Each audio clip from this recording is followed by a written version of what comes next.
Good day, this is Dr. Conrad Miller giving you your Fukushima update for March 2014, 3 years after the Fukushima disaster, the earthquake, the tsunami, the explosions, the meltdowns, the cover-up, and now the continued leaking of 400 tons of radioactive water into the Pacific Ocean every day to diffuse all around that ocean and bioaccumulate and so on. And it still hasn't stopped. It's still at the same rate that it was in the beginning after the meltdowns occurred. Now on the site, according to Arnie Gunderson from the teleconference that was given by the Nuclear Information Resource Service on March 6th, Arnie Gunderson, the nuclear engineer, tells us that there are hundreds and hundreds of tanks on the site to collect the polluted groundwater, the radioactive groundwater that's coming from the buildings in the basement of those 3 reactors, 1 through 3, and on the site, and the groundwater that's coming up that's getting contaminated and then leaking into the ocean. He also noted that TEPCO said that the groundwater in the wells on the plant is rising and falling with the tide, which means there's no barriers between the groundwater and the ocean. We know that the cores are there in reactors 1 through 3, but we can't find them. But they're fragmenting, and all the radioisotopes that come from fissioning uranium to boil water to make steam, to turn a turbine, to create electricity, that's nuclear power, they are all leaking into the groundwater, all these different radioisotopes that are radioactive for hundreds and thousands and millions of years. And he says that a huge radioactive lake is forming underneath the plant. And cesium and strontium-90 are in enormous amounts in that water. And strontium-90, for example, is the one that causes, the body takes it in as calcium, it gets into your bone, and by the bone marrow, causes leukemia and bone cancer, strontium-90. Now, fuel pool 4 is about 100 feet up in the air. That reactor was destroyed, number 4. But the fuel pool is still sitting there with water in it, and it has all these fuel assemblies in it that have to be disassembled and taken out.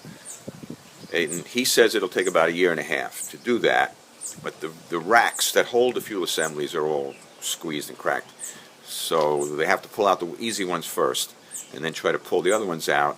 But if you pull too hard on ones that are stuck, then the krypton-85 gas gets out, and that breaks down into other radioactive granddaughter products and daughter products that can cause cancer and the other things that radioisotopes can do.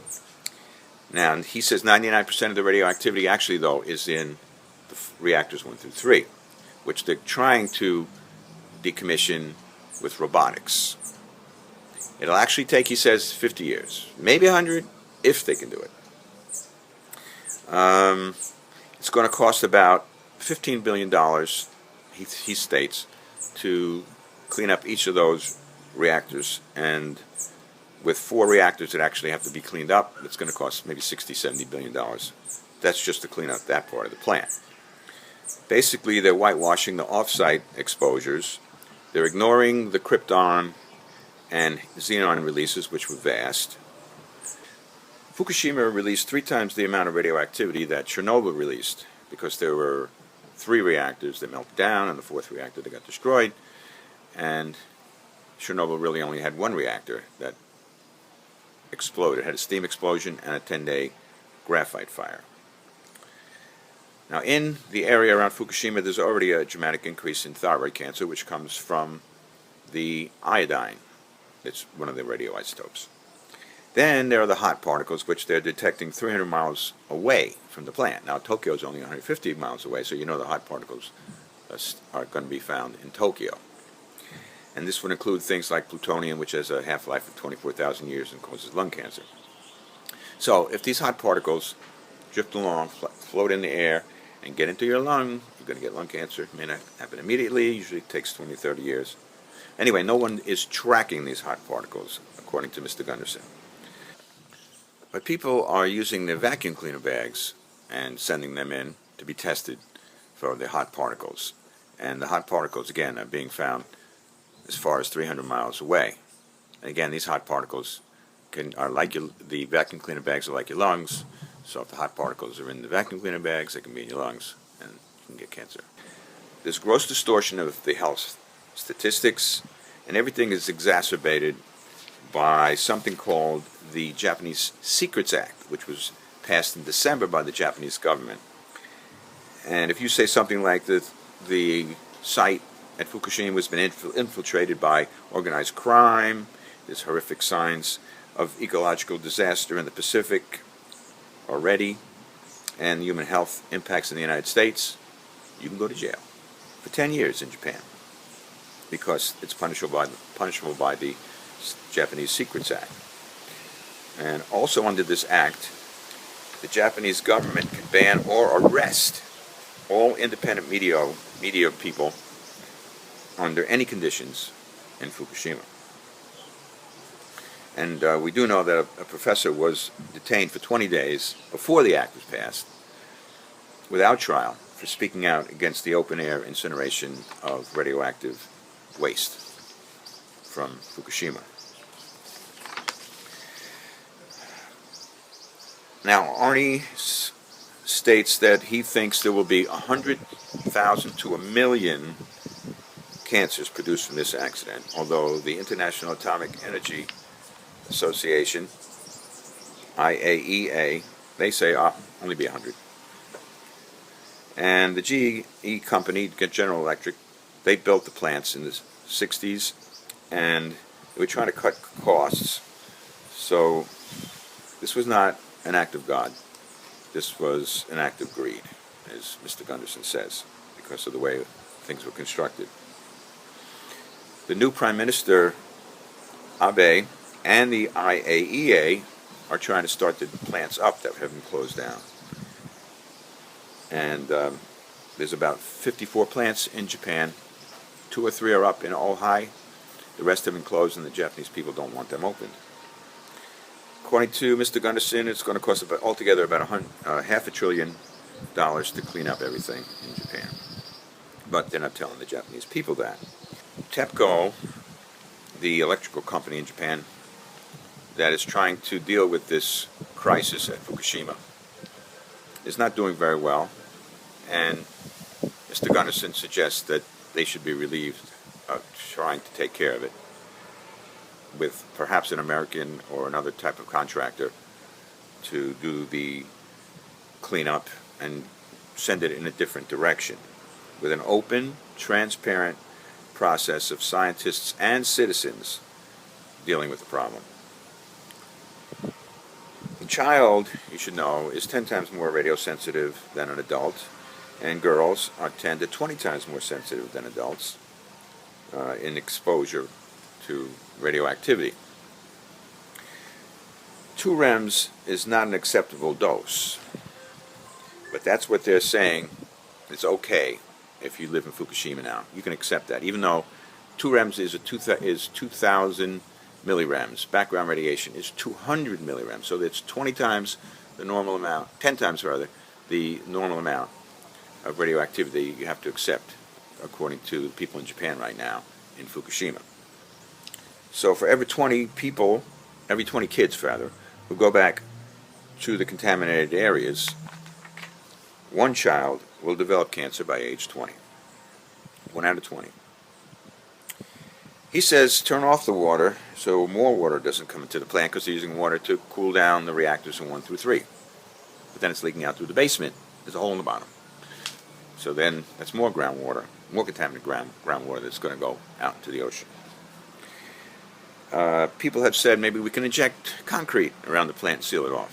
Arnie says maybe. He's not sure about that. Then they're talking about this ice wall, which sounds ridiculous. They don't even start it for 2 years. How are they going to keep it cold? How are they going to dig it? Crazy.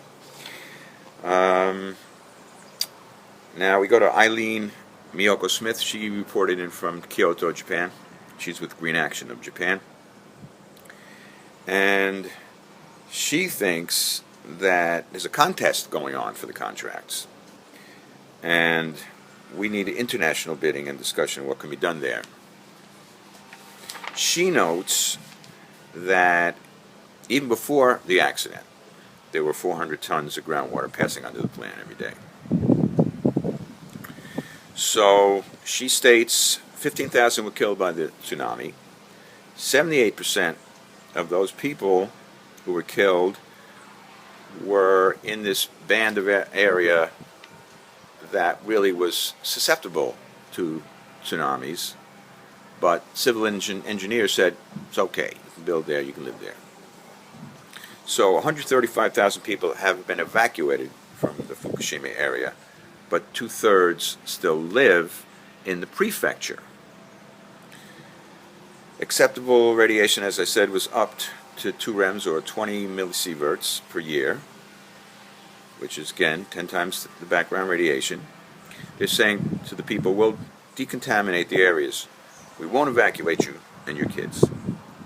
So they have piles and piles of contaminated earth along the road. The kids can't go outside and play. She thinks they all should be evacuated, which I agree with. But they're trying to bring the people back. So they evacuated 12 areas, and now they want to try to repopulate 6 of the 12. They'll give you $9,000 if you come back to fix up and do what you can with your land and your house, etc. There's a victims' relief law that was passed in Japan, unanimously in the Diet, but the implementation is not being done. All evacuations all evacuants are supposed to be assisted. So what they're trying to do is get local people to do the educating of the people about it's okay to be exposed to 20 millisieverts or 2,000 millirems every year. So she's saying, are you telling us to grin and bear it? That we shouldn't be afraid of radiation?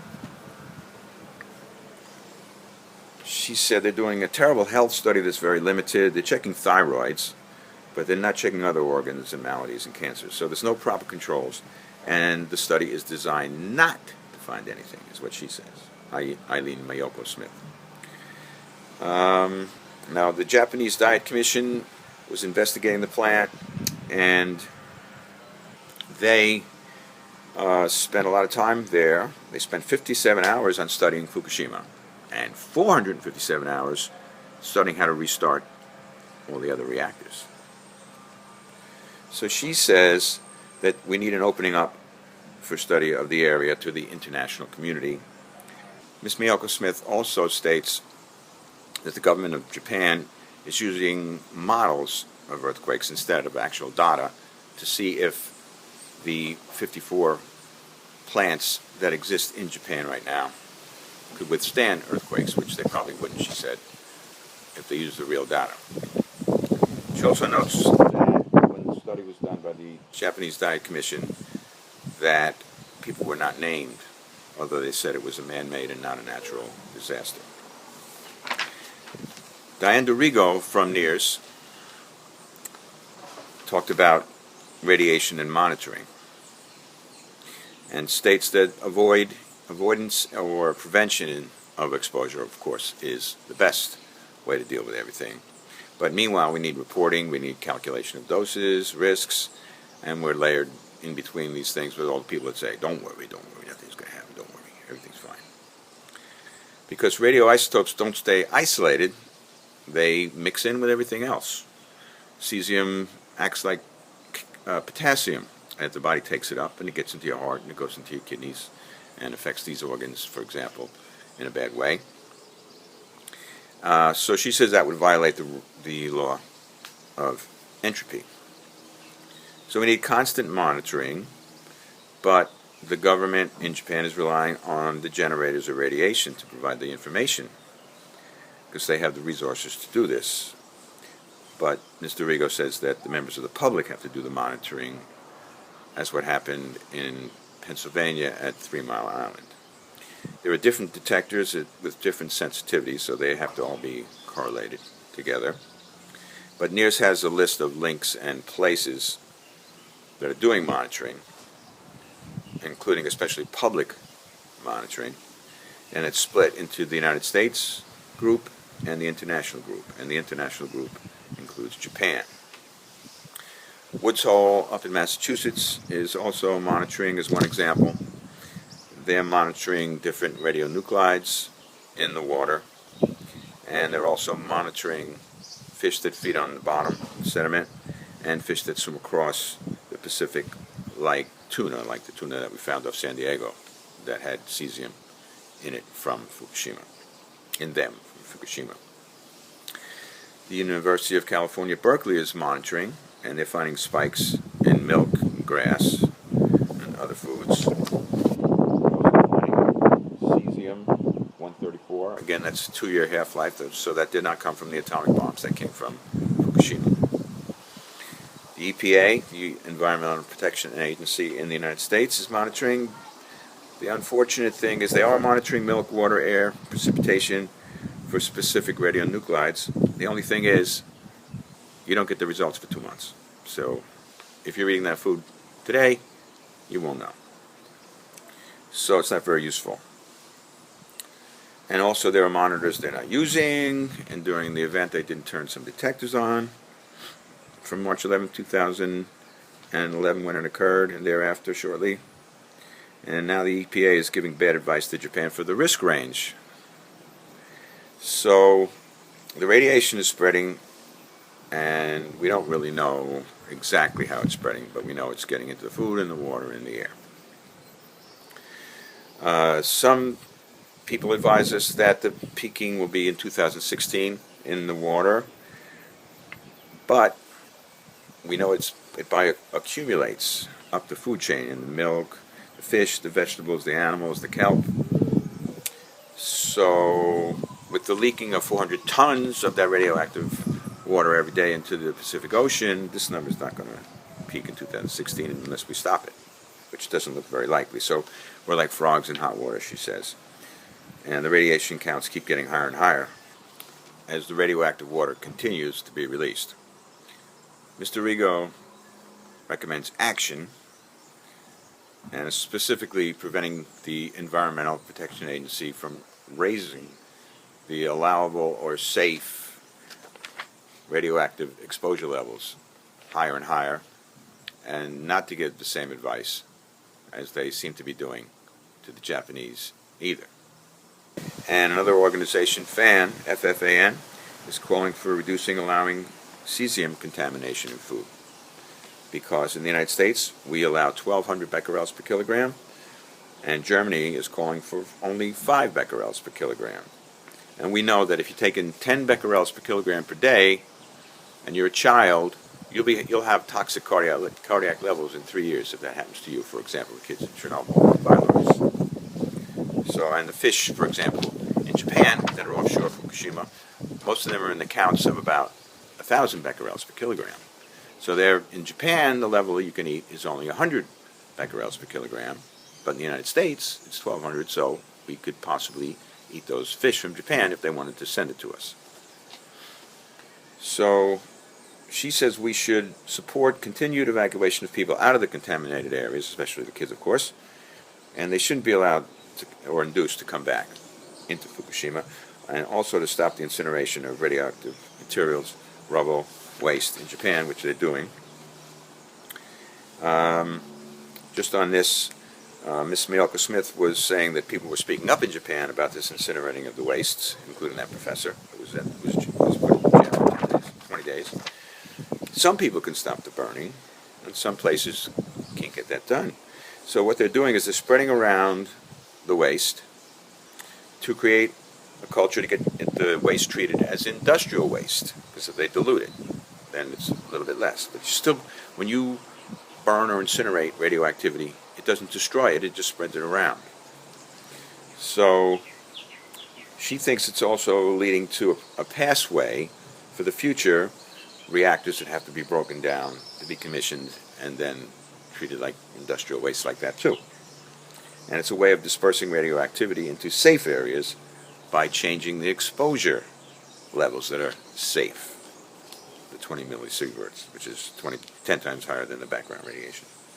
They have blue bags for radioactive waste, and the waste is put in these blue bags, and they're next to your house, and they're next to the school, and in the street, and there's nowhere to go, no place to put it, and they're pitting citizen against citizen in Japan.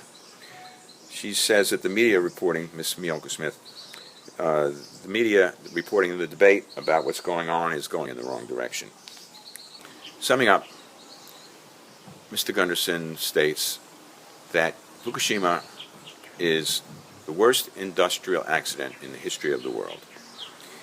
He praises the heroes at Fukushima who helped prevent this disaster from being even worse, because if this had happened 2 o'clock in the morning instead of 2 o'clock in the afternoon, when there were 1,000 people there, when there were only 100 at night, it would have been a lot worse. He also states that 80% of the airborne radioactivity went out to sea at Fukushima. And then there were those sailors on the USS Ronald Reagan, which deserves another update. And if the wind was blowing the other way, Tokyo would have been affected down south, 150 miles away, and it would have had to be evacuated, and eventually the country would have been cut in half, and Tokyo would have been contaminated forever, as Fukushima really is. It really should be a forbidden zone. So this is the end of the update for today. This is Dr. Conrad Miller. 400 tons of radioactive water are going out into the ocean every day, into the Pacific Ocean every day, and bioaccumulating in the kelp and the fish and all the animals and plants in the ocean. And if you're around the Pacific Ocean, it's coming to you. And they found the edge of the radioactivity in Alaska at this point so far. Heading for California, if it's not there already. And a report, Dr. Conrad Miller. Thank you very much.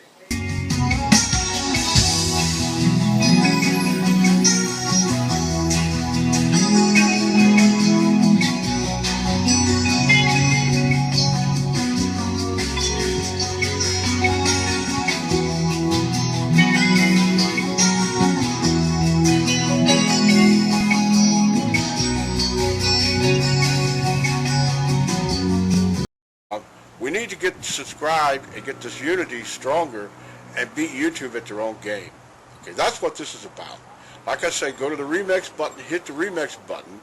That way you'll have this video and keep up with this. Otherwise, YouTube's just going to control us, guys, and it's really bad.